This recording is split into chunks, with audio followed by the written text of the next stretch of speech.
ਸੋ ਆਖਰਕਾਰ ਕਿਸਾਨਾਂ ਦਾ ਸੰਘਰਸ਼ ਰੰਗ ਲਿਆ ਹੈ ਅਤੇ ਖੇਤੀ ਕਾਨੂੰਨ ਵਾਪਸ ਹੋਣ ਦਾ ਐਲਾਨ ਹੋ ਗਿਆ ਹੈ। ਹੁਣ ਇਸ ਮੌਕੇ ਇਹ ਸਮਝਣਾ ਬੇहद ਜ਼ਰੂਰੀ ਹੈ ਕਿ ਕਿਸਾਨੀ ਸੰਘਰਸ਼ ਜੋ ਪਿਛਲੇ 1 ਸਾਲ ਤੋਂ ਲਗਾਤਾਰ ਚੱਲ ਰਿਹਾ ਹੈ ਉਹਦੀ ਜਿੱਤ ਹੋ ਗਈ ਹੈ ਜਾਂ ਹਾਲੇ ਸਿਰਫ ਇੱਕ ਅੱਧੀ ਜਿੱਤ ਹੈ। ਅਤੇ ਇਹ ਵੀ ਸਮਝਣਾ ਬਹੁਤ ਜ਼ਰੂਰੀ ਹੈ ਕਿ ਕਿਸਾਨੀ ਸੰਘਰਸ਼ ਨੂੰ ਹਾਲੇ ਵੀ ਬਹੁਤ ਸਾਰੇ ਖਤਰੇ ਮੌਜੂਦ ਹੈ। ਕਿਸਾਨੀ ਸੰਘਰਸ਼ ਬਾਰੇ ਇਹ ਬਹੁਤ ਜ਼ਰੂਰੀ ਅਤੇ ਅਹਿਮ ਗੱਲਾਂ ਜੋ ਸਭ ਲਈ ਸਮਝਣੀਆਂ ਜ਼ਰੂਰੀ ਨੇ, ਇਹਨਾਂ ਬਾਰੇ ਚਰਚਾ ਕਰਦੇ ਹਾਂ ਅੱਜ ਦੇ ਇਸ ਵੀਡੀਓ ਵਿੱਚ।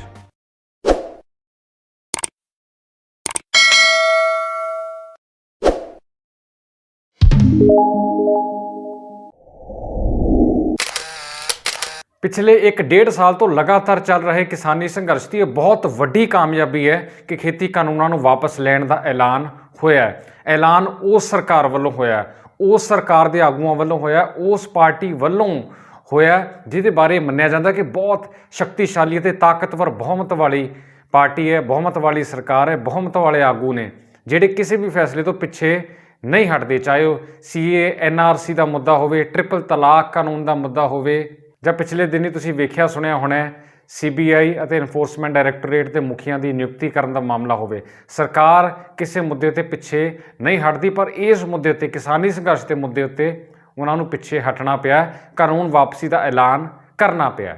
ਇਹੀ ਕਿਸਾਨੀ ਸੰਘਰਸ਼ ਤੇ ਸਬਰ ਸੰਤੋਖ ਦੀ ਸਭ ਤੋਂ ਵੱਡੀ ਜਿੱਤ ਅਤੇ ਕਾਮਯਾਬੀ ਹੈ। ਪਰ ਨਾਲ ਦੀ ਨਾਲ ਇਹ ਸਮਝਣਾ ਬਹੁਤ ਜ਼ਰੂਰੀ ਹੈ ਕਿ ਇਹ ਕਿੱਡੀ ਕੁ ਵੱਡੀ ਜਿੱਤ ਹੈ, ਅੱਧੀ ਜਿੱਤ ਹੈ, ਪੂਰੀ ਜਿੱਤ ਹੈ ਜਾਂ ਹਾਲੇ ਬਹੁਤ ਕੁਝ ਕਰਨਾ ਬਾਕੀ ਹੈ। ਸਭ ਤੋਂ ਪਹਿਲੀ ਗੱਲ ਜੋ ਸਾਰਿਆਂ ਨੂੰ ਸਮਝਣੀ ਬਹੁਤ ਜ਼ਰੂਰੀ ਹੈ ਉਹ ਇਹ ਹੈ ਕਿ 3 ਖੇਤੀ ਕਾਨੂੰਨ ਵਾਪਸ ਲੈਣ ਦਾ ਐਲਾਨ ਹੋਇਆ, ਹਾਲੇ ਰੱਦ ਨਹੀਂ ਹੋਏ।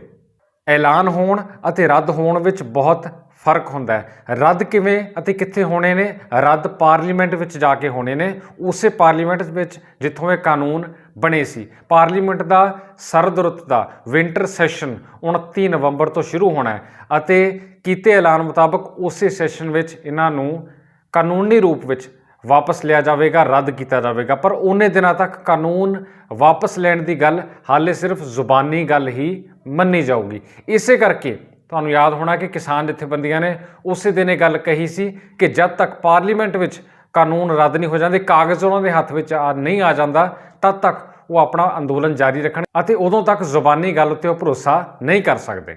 ਦਰਅਸਲ ਸਿਆਸੀ ਆਗੂਆਂ ਦੀ ਜ਼ੁਬਾਨ ਅਤੇ ਚੋਣ ਜੁਮਲਿਆਂ ਕਰਕੇ ਵੀ ਅਜਿਹੀ ਸਥਿਤੀ ਬਣ ਜਾਂਦੀ ਹੈ। ਇਸ ਦੌਰਾਨ ਇਹ ਵੀ ਸਪਸ਼ਟ ਨਹੀਂ ਹੈ ਕਿ ਕਾਨੂੰਨ ਵਾਪਸ ਲੈਣ ਦੀ ਪ੍ਰਕਿਰਿਆ ਨੂੰ ਕਿੰਨਾ ਕੁ ਸਮਾਂ ਲੱਗੂਗਾ। ਪਾਰਲੀਮੈਂਟ ਦੇ ਸਰਦ ਰੁੱਤ ਇਜਲਾਸ ਵਿੱਚ ਇਹਦੇ ਉੱਪਰ ਕਿੰਨੀ ਚਰਚਾ ਹੋਊਗੀ, ਕਿੰਨੀ ਬਹਿਸ ਹੋਊਗੀ, ਕੀ ਪ੍ਰਕਿਰਿਆ ਹੋਊਗੀ, ਇਹਦੇ ਬਾਰੇ ਹਾਲੇ ਕੁਝ ਵੀ ਚੰਗੀ ਤਰ੍ਹਾਂ ਸਪਸ਼ਟ ਨਹੀਂ ਹੈ। ਇੱਕ ਹੋਰ ਬਹੁਤ ਅਹਿਮ ਮੁੱਦਾ ਹੈ ਜਿਹਦੇ ਬਾਰੇ ਸ਼ਾਇਦ ਬਹੁਤ ਘੱਟ ਲੋਕਾਂ ਨੇ ਗੱਲ ਕੀਤੀ ਹੈ। ਤੁਹਾਨੂੰ ਯਾਦ ਹੋਣਾ ਕਿ ਦੇਸ਼ ਦੀ ਸਭ ਤੋਂ ਵੱਡੀ ਅਦਾਲਤ ਸੁਪਰੀਮ ਕੋਰਟ ਨੇ 2 ਸਾਲਾਂ ਲਈ ਇਹਨਾਂ ਕਾਨੂੰਨਾਂ ਨੂੰ ਪਹਿਲਾਂ ਹੀ ਮੁਲਤਵੀ ਕੀਤਾ ਹੋਇਆ ਹੈ, ਸਸਪੈਂਡ ਕੀਤਾ ਹੋਇਆ ਹੈ, ਲਾਗੂ ਹੋਣ ਤੋਂ ਰੋਕਿਆ ਹੋਇਆ ਹੈ। ਸੋ ਅਜਿਹੇ ਵਿੱਚ ਕਾਨੂੰਨ ਵਾਪਸ ਲੈਣ ਦੀ ਜੋ ਪ੍ਰਕਿਰਿਆ ਪਾਰਲੀਮੈਂਟ ਵਿੱਚ ਚੱਲਣੀ ਹੈ ਉਹਦੇ ਵਿੱਚ ਇਸ ਗੱਲ ਦਾ ਰੌਲਾ ਵੀ ਪੈ ਸਕਦਾ ਹੈ ਕਿ ਸੁਪਰੀਮ ਕੋਰਟ ਨੇ ਤਾਂ ਇਹ ਕਾਨੂੰਨ ਪਹਿਲਾਂ ਹੀ ਲਾਗੂ ਹੋਣ ਤੋਂ ਰੋਕੇ ਹੋਏ ਆ। ਸੋ ਸੁਪਰੀਮ ਕੋਰਟ ਦੀ ਉਹ ਜਜਮੈਂਟ ਕਾਨੂੰਨ ਵਾਪਸ ਲੈਣ ਦੀ ਪ੍ਰਕਿਰਿਆ ਵਿੱਚ ਕੋਈ ਰੁਕਾਵਟ ਬਣ ਸਕਦੀ ਹੈ ਜਾਂ ਨਹੀਂ, ਇਹ ਗੱਲ ਵੀ ਹਾਲੇ ਵੇਖਣੀ ਪੈਣੀ ਹੈ। ਇਸ ਦੌਰਾਨ ਜਿਸ ਵੇਲੇ ਪ੍ਰਧਾਨ ਮੰਤਰੀ ਨੇ ਕਾਨੂੰਨ ਵਾਪਸ ਲੈਣ ਦਾ ਇਹ ਐਲਾਨ ਕੀਤਾ ਤਾਂ ਉਸ ਵੇਲੇ ਇੱਕ ਗੱਲ ਨੋਟ ਕਰਨ ਵਾਲੀ ਸੀ ਕਿ ਇਸ ਕਿਸਾਨ ਅੰਦੋਲਨ ਦੌਰਾਨ 700 ਦੇ ਕਰੀਬ ਕਿਸਾਨ ਜੋ ਆਪਣੀ ਜਾਨ ਵਾਰ ਗਏ, ਜੋ ਸ਼ਹੀਦ ਹੋ ਗਏ, ਉਹਨਾਂ ਬਾਰੇ ਪ੍ਰਧਾਨ ਮੰਤਰੀ ਨੇ ਇੱਕ ਲਫ਼ਜ਼ ਵੀ ਨਹੀਂ ਕਿਹਾ।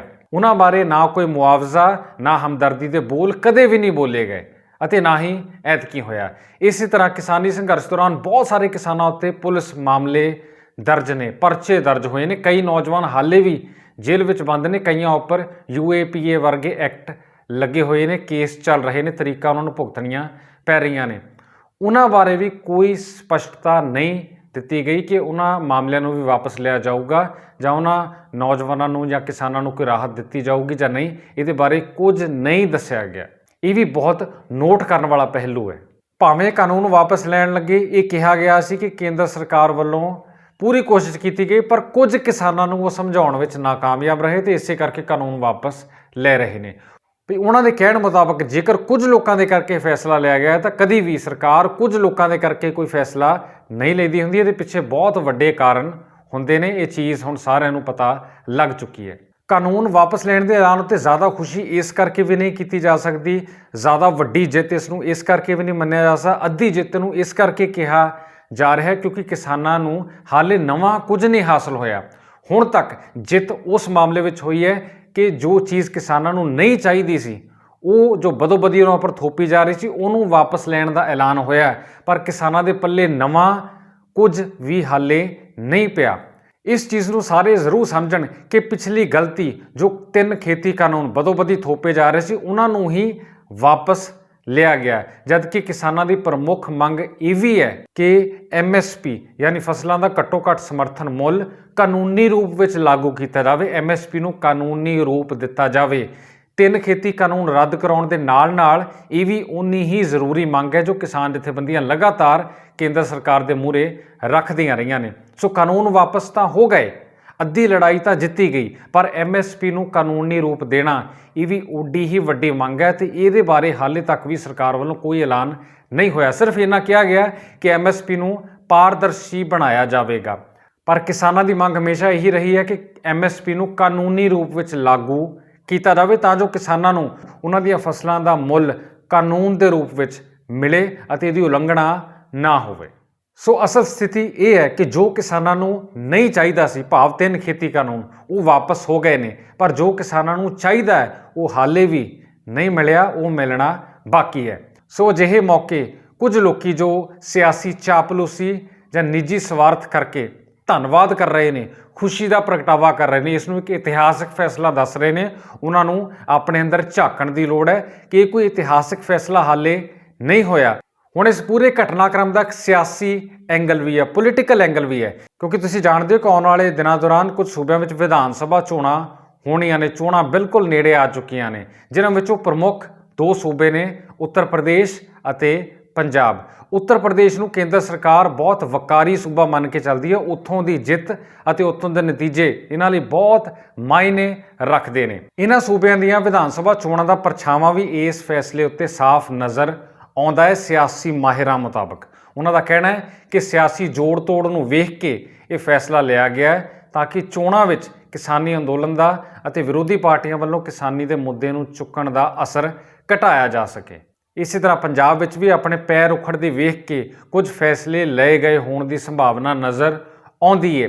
ਪਿਛਲੇ ਕੁਝ ਦਿਨਾਂ ਦਾ ਰੁਝਾਨ ਵੇਖੀਏ ਤਾਂ ਤੁਹਾਨੂੰ ਇਹ ਚੀਜ਼ ਸਾਫ਼ ਨਜ਼ਰ ਆ ਜਾਊਗੀ ਕਿ ਜਿਵੇਂ ਪੈਟਰੋਲ ਤੇ ਡੀਜ਼ਲ ਦੀਆਂ ਕੀਮਤਾਂ ਵਿੱਚ ਪਹਿਲਾਂ ਐਕਸਾਈਜ਼ ਡਿਊਟੀ ਰਾਹੀਂ ਕਟੌਤੀ ਕੀਤੀ ਗਈ, ਉਸ ਤੋਂ ਬਾਅਦ ਸ੍ਰੀ ਕਰਤਾਰਪੁਰ ਸਾਹਿਬ ਦਾ ਲਾਂਘਾ ਖੋਲ੍ਹਣ ਦਾ ਐਲਾਨ ਹੋਇਆ ਅਤੇ ਹੁਣ ਗੁਰਪੁਰਬ ਮੌਕੇ ਖੇਤੀ ਕਾਨੂੰਨ ਵਾਪਸ ਲੈਣ ਦਾ ਐਲਾਨ ਕੀਤਾ ਗਿਆ। ਸੋ ਅਜਿਹੇ ਵਿੱਚ ਤੁਸੀਂ ਆਪ ਵੀ ਅੰਦਾਜ਼ਾ ਲਾ ਸਕਦੇ ਹੋ ਕਿ ਇਹਦੇ ਪਿੱਛੇ ਸਿਆਸਤ ਵੀ ਕੰਮ ਕਰਦੀ ਹੋ ਸਕਦੀ ਹੈ, ਕਿਉਂਕਿ ਸਿਆਸਤਦਾਨ ਹਮੇਸ਼ਾ ਉਹੀ ਫੈਸਲਾ ਲੈਂਦੇ ਨੇ ਜਿਹਦੇ ਵਿੱਚ ਉਹਨਾਂ ਨੂੰ ਕੁਝ ਫਾਇਦਾ ਹੁੰਦਾ ਨਜ਼ਰ ਆਉਂਦਾ ਹੋਵੇ। ਸਾਰੇ ਸਿਆਸੀ ਜੋੜ ਤੋੜ ਜਮਾ ਘਟਾ ਲਾ ਕੇ ਹੀ ਫੈਸਲੇ ਲਏ ਜਾਂਦੇ ਨੇ, ਕੋਈ ਵੀ ਫੈਸਲਾ ਐਵੇਂ ਨਹੀਂ ਲਿਆ ਜਾਂਦਾ।